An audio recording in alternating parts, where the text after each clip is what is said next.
Hello my dear friends, you're on the Military Summary channel, and this short video we're going to discuss the most important events that took place during the previous night of the local time, and we are going to discuss some updates that we haven't discussed during the previous video. And the first would like to start with Valery Gerasimov with Rostov-on-Don settlement. This is the Chief of General Staff of the Armed Forces of the Russian Federation. Today the Minister of Defense published a video with him where he was asking the questions of the generals of other front lines and so on, and the main topic that these guys were talking about was the S-200 missiles that the Ukrainians were using during the previous days while attacking the territory of Russian Federation. And I'll remind you that at least yesterday the Ukrainians made a massive attack using the S-200 missiles against the Crimea, and the Russian at that moment, during that case, the Russians' air defense system managed to shut down those missiles, and most of those missiles sank in the Black Sea or in the area in the vicinity of the bridge. But anyway, the main problem of that meeting that was raised on that meeting is that currently the Ukrainians do have possibilities and do have technologies to build, to create, or to upgrade S-200 missiles.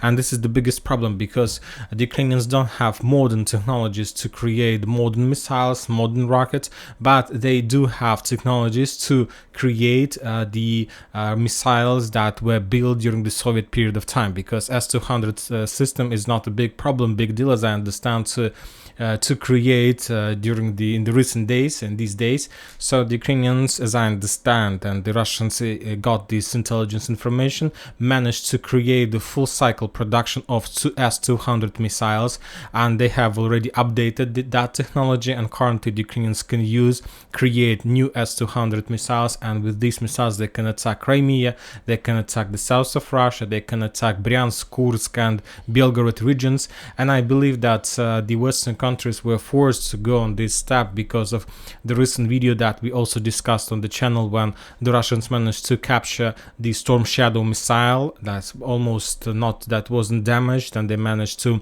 probably to send this missile to some science centers of Russian Federation. So as I understand, the Western countries understand the risks of sharing of the technologies with the Russians. So basically they want to, I believe that they will try to invest more sources and finance investments in the Ukrainian S-200 or S-300 missiles of their own production, and they will try to develop, and they will reduce the level of weapon that they can support Ukraine, at least such a weapon with such technology level.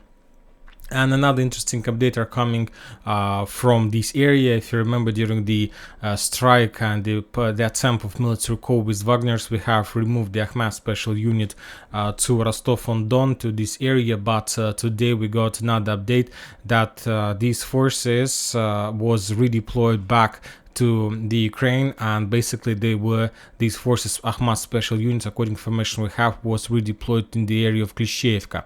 And for these purposes we had even a video of that. That's the head of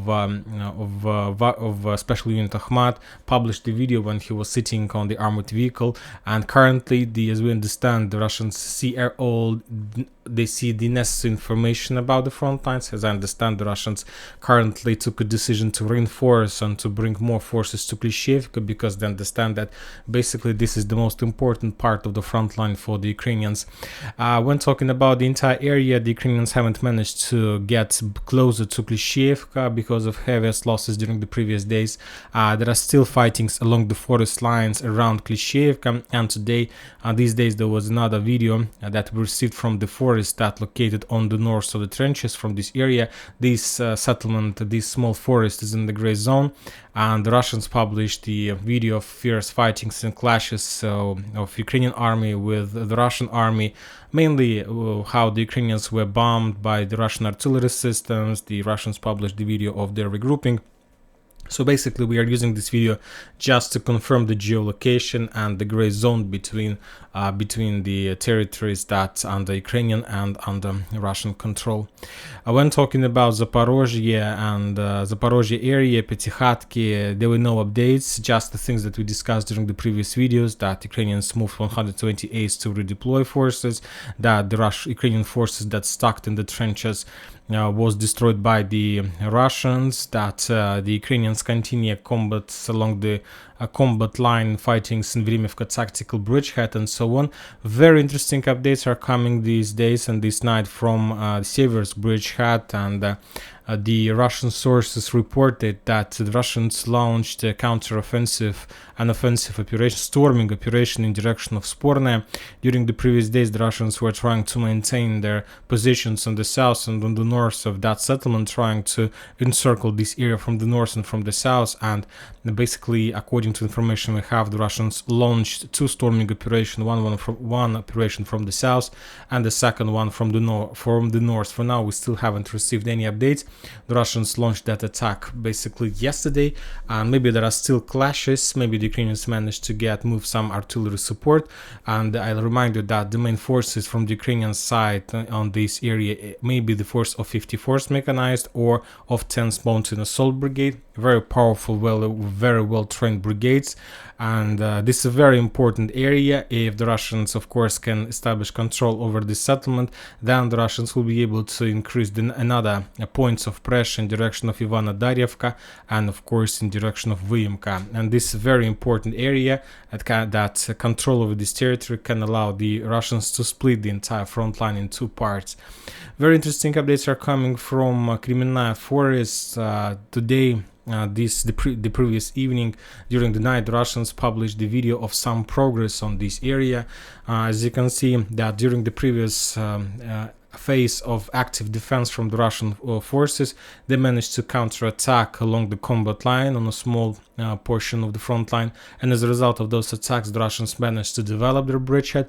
And basically, according to this piece of information, the Russians, as a result of fierce fighting during the previous days, managed to establish control over this part, over these checkpoints, over these strongholds that located on the edge position of the Kreminna forest.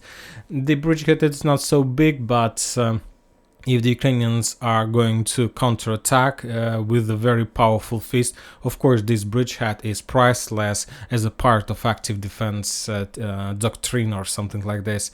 And also, the Russians published more videos from this front line. The Ukrainians are very active in this area.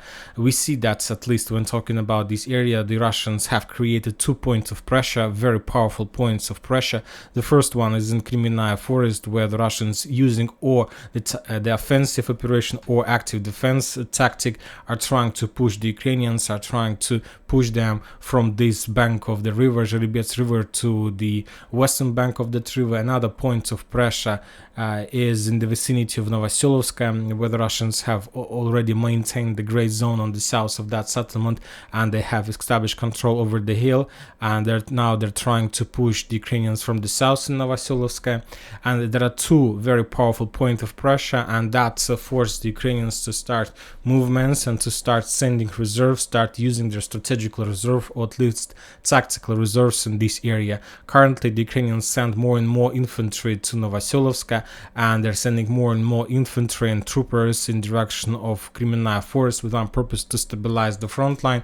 Of course, this is very interesting, very tasty piece of cake for the Russians, because all these convoys, the Ukrainians need to use a long distance replacements, redeployments, and of course the more a convoy on the road, the better chances, the bigger chances for the Russians to destroy the convoy during this all these trips. And for example, the Russians published another video how they managed to discover one of those convoys that Ukrainians were using to redeploy their forces, and the Ukrainians were trying to hide that convoy in the forest. This video is geolocated, and as a result of, as you can see, missile strike, the Ukrainian lost at least 2 armored vehicles, 2 of 3 armored vehicles that were in that convoy. So as you can see, the clashes in Kupiansk-Liman front lines are intensifying.